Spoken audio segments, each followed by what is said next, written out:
ইমাম শাফিঈ রাহমাতুল্লাহি আলাইহি বলেন, যে কোনো নারীর সাথে জিনা করে, ব্যভিচার করে, সে, নাউজুবিল্লাহ, সাংঘাতিক কথা এটা। আর জিনা কারজুন, জিনা ব্যভিচার কেউ যদি করে, তো ইমাম শাফিঈ রাহমাতুল্লাহি আলাইহি বলেন যে তার পরিবারের কাউকে না কাউকে দিয়ে এটা শোধ দিতে হবে। এটা করজ। উনি বলছে জেনা একটি করজ। করজ মানে ঋণ। ঋণ, করজ বুঝেন তো না? ঋণ বুঝেন না? আপনারা কি করেন, হাওলাত না কি বলেন? একজন থেকে একজন আমরা ঋণ নেই না, তো এটা সুদ করতে হয়নি, কথা বলেন। এই জেনা করজ, অসভ্যতা, নোংরামি, অশ্লীলতা। এই যে অনেক যুবক মনে করে, ফুর্তি করে, নাচ গান, কোনো মেয়ের সাথে প্রেম, অবৈধ সম্পর্ক, অপদার্থ বুঝে না যে সে তার জীবন শেষ করে দিচ্ছে। একদিন তাকেই তার সুদ দিতে হবে। হ্যাঁ, আজ তো পরের মেয়ের সাথে, পরের বোনের সাথে অন্যায় করলো, যেদিন ঘরের স্ত্রী শুনবে, দেখবে, বুঝবে যে নিজের স্ত্রী অসভ্য, দুশ্চরিত্র, সেদিন বুঝবে দুনিয়া কারে বলে। সেদিন বুঝবে জিন্দিগি কত কষ্টের। যার স্ত্রী অসৎ, তার জীবনটা, দুনিয়াটাই জাহান্নামের আগুন, বুঝলেন না? যার বেডি 2 নম্বর, তার জীবন পুরাটাই কি 4 নম্বর। হ্যাঁ বেটা শেষ, মনে করেন উনি শেষ। হ্যাঁ, বাইরের পৃথিবী মানুষ না জানলে কি হবে, নিজে ঢুকে ঢুকে মরে, নিজে ঢুকে ঢুকে মরে।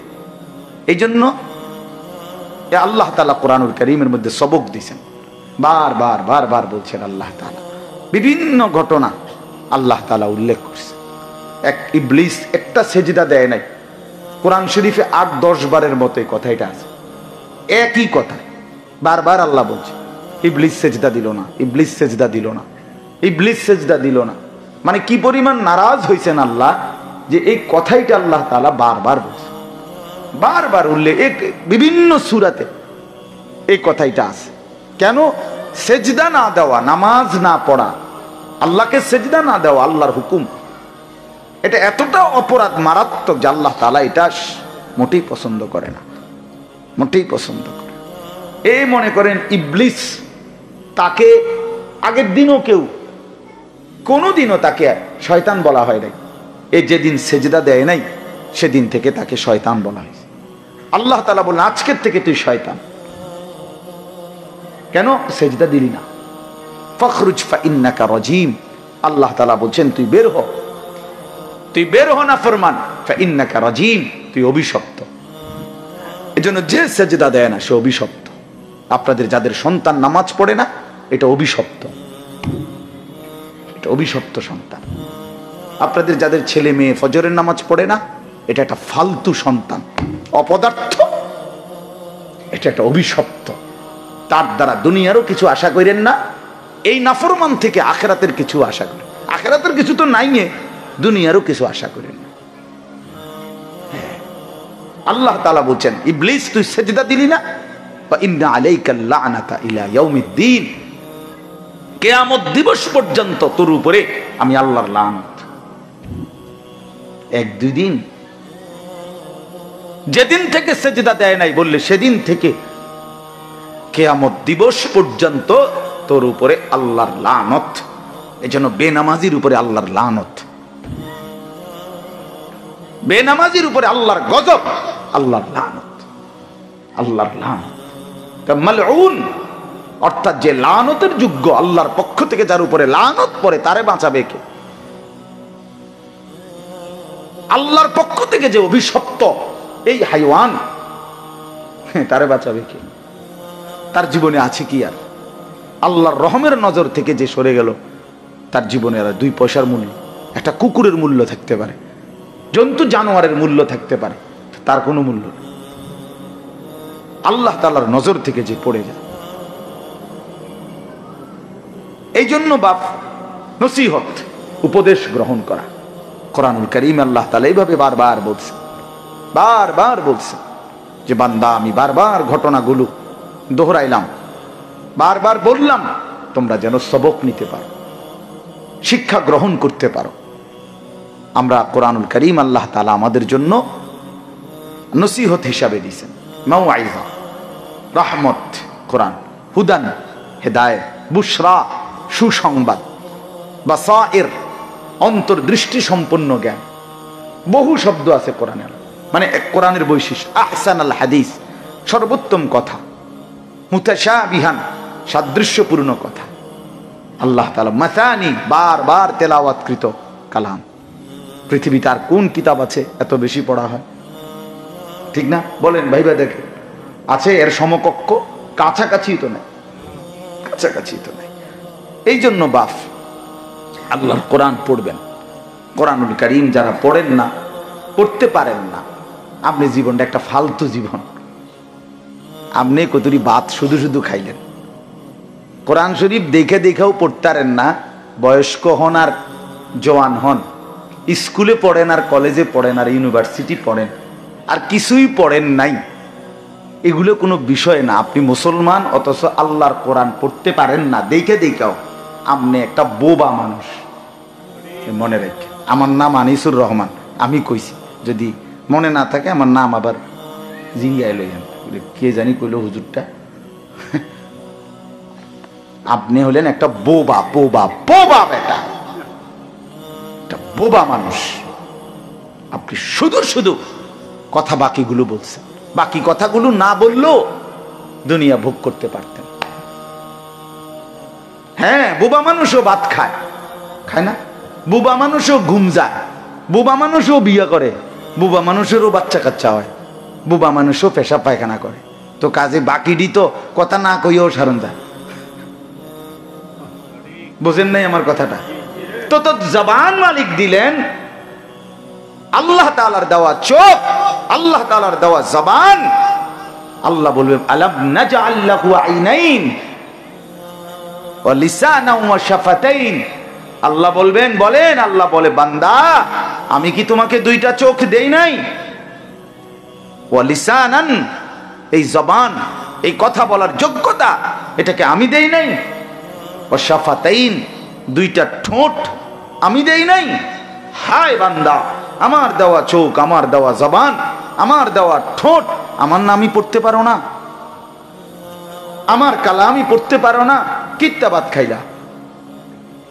হ্যাঁ, শেষ বয়সটা মিয়া সাহেব, অনেক বয়স্ক চাচারা আছেন, শুধু শুধু পান খাইয়া শেষ করে লাইলেন, বন খাইয়া, চা খাইয়া, শুধু শুধু গপ মাইরা শেষ করে ফেলছেন।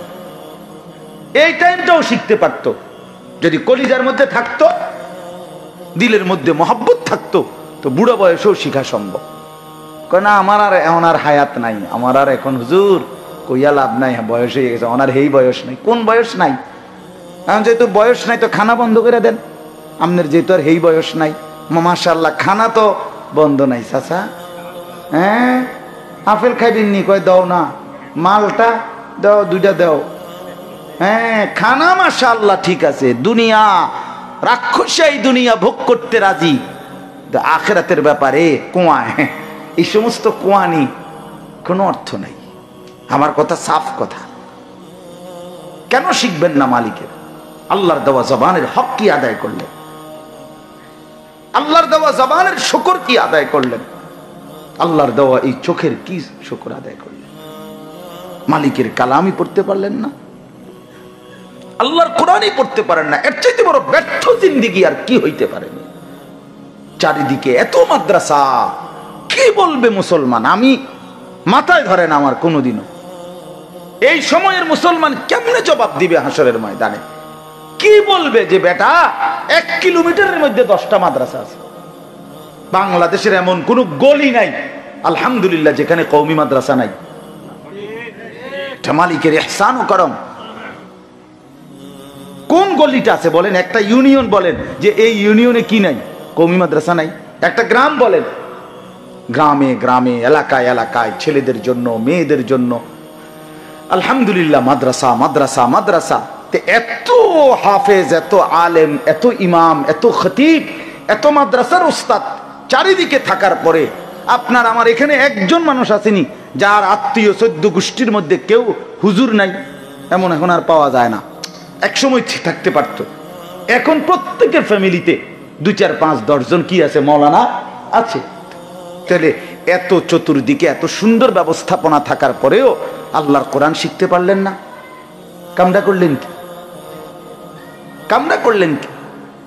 বন্ধু আমার, নওজোয়ান সাথী, তোমাদেরকেও বলি ভাই, জেনারেল শিক্ষায় যারা পড়ছেন তাদেরকেও বলি, মিয়া জেনারেল শিক্ষার এই সবগুলো পড়া, বাংলা, অঙ্ক, ইংরেজি, পদার্থ, জীববিজ্ঞান, উচ্চতর গণিত যাই পড়ছেন, এগুলো পইরা উপার্জন করার একটা ভদ্রচিত নিয়ম কানুন শিখছেন। এগুলো যদি আপনি নাও পড়তেন, দুনিয়া পুরা ভোগ করতে পারতেন।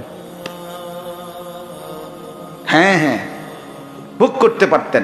অসংখ্য মূর্খ বকলম নাম দস্তখত করতে জানে না এমন অসংখ্য কোটি কোটি মূর্খ মানুষ তামাম দুনিয়া ভোগ করছে। বাড়ি, গাড়ি, নারী, বিয়া, বিল্ডিং, টাইলস, ক্ষমতা, রাজনীতি, মাতবুরি সবই করতে আছে। মূর্খ টিপসই দিতে জানে না, এমন নাই? কথা বলেন, এমন নাই? তো তে খাই করতে গা, হেতে তো কিছু করছে না, হেতে খাইলো করতে গা। তাহলে দুনিয়া ভোগ করার জন্য কিচ্ছু এই সমস্ত পড়া না হলেও চলত তো ভালো কথা। কেউ পড়তেন না, না আমি এটা বলি নাই। এর অর্থ কি জেনারেল পড়া বন্ধ করে দিতেন এটা বলছি না, মানে বুঝাইতে চাইলাম আপনি এই পড়াটুকু না পড়লেও দুনিয়া কি করতে পারতেন? ভোগ করতে পারতেন। দুনিয়া চলতো, দুনিয়া চলতো, কিন্তু আখেরাত তো চলবে না। আল্লাহকে না চিনলে, মালিকের কালাম না পড়লে, আল্লাহকে সেজদা না করলে, আল্লাহর গোলামি না বুঝলে আখেরাত তো চলবে না। দুনিয়া তো আল্লাহ তাআলা অনুগত, অবাধ্য, ইমানদার, নাফরমান, কাফের, মুশরিক, বেঈমান সকলকে আল্লাহ তাআলা দুনিয়া খাইতে দেয়, ভোগ করতে দেয়। কিন্তু আল্লাহ তাআলার ফয়সালা এটা নবী বলছেন, আখেরাতে, পরকালে চোখ বন্ধ হইলে মৃত্যু থেকে নিয়ে শুরু করে পরবর্তী জিন্দেগিতে কোন নাফরমান বেঈমানকে আল্লাহ তাআলা এক ঢোক পানিও পান করতে দিবে না। আখেরাত মামুর বাড়ি না, হাসরের ময়দান এটা আপনার চাচার শ্বশুর বাড়ি না। আপনি এটা মস্কারি করবেন? হ্যাঁ, মসজিদে টাকা 10,000 দিয়ে বেহেশতে চলে যাবেন না, বেহেশত এটা 2টা রুম না। আপনি কি মনে করছেন? কি মনে করছেন? আমি একবার একজনকে জিজ্ঞাসা করছি, চাচা কোরআন শরীফ পড়তে পারেন? দেখে দেখে আল্লাহর রহমত আমার 3জন নাতি হাফেজ। ওটা কেরামতি কয়। এইটা নিয়ে আপনারা জিজ্ঞাসি, মিয়া আপনি 3 নাতি হাফেজ, আপনারা বলছি আপনি কোরআন শরীফ শুদ্ধ পড়তে পারেননি, হাবড়া কয় বড়া 3 নাতি হাফেজ। তার মানে বেহেশতে আমি যাইতাম না তো যাইবে কি? বেহেশতে যাই না, লোকে তো নাই। ওনারে বেহেশতে দেওয়ার জন্য উনি বিড়ি খাবে, চা খাবে, চা দোয়ানে টেলিভিশন দেখবে, সুদের টাকা গণবো, কিস্তির টাকা গণবে, বাটপারি সিটারি করবে, অথবা কথায় কথায় গালি দিবে, অথবা আল্লাহর নাফরমানিতে লিপ্ত থাকবে, আর এমনিই বেহেশতে চলে যাবে। না বাপ, এত সহজ না। চলেন, রাগ হইেন না। অর্থ হইল এই কথা বুঝানো, জওয়ান, বুড়ো, নারী, পুরুষ, মুসলমান মাত্রই আল্লাহর কালাম শেখা উচিত। ঠিক কিনা বলেন? আজকে এই সময়টা কাজে লাগান, এখন থেকে সিদ্ধান্ত নেন যে হুজুরে এত বড় এর দূরে একটা ফোলা, হুজুরে এত বড় শক্ত কথা কইল, বেটা যা পড়িয়ে নিলাম কোরআন শরীফ। তা আমি তো চাই আপনার সে এত কথা বুঝেন নাই? আমি তো এটাই চাই আপনি একটা জিদ উড়ক, জিদ উঠটা আপনি শিক্ষালান না, অসুবিধা কি? তো আপনি বাইচা গেলেন। আল্লাহ তাআলা আমাদেরকে তৌফিক দান করেন।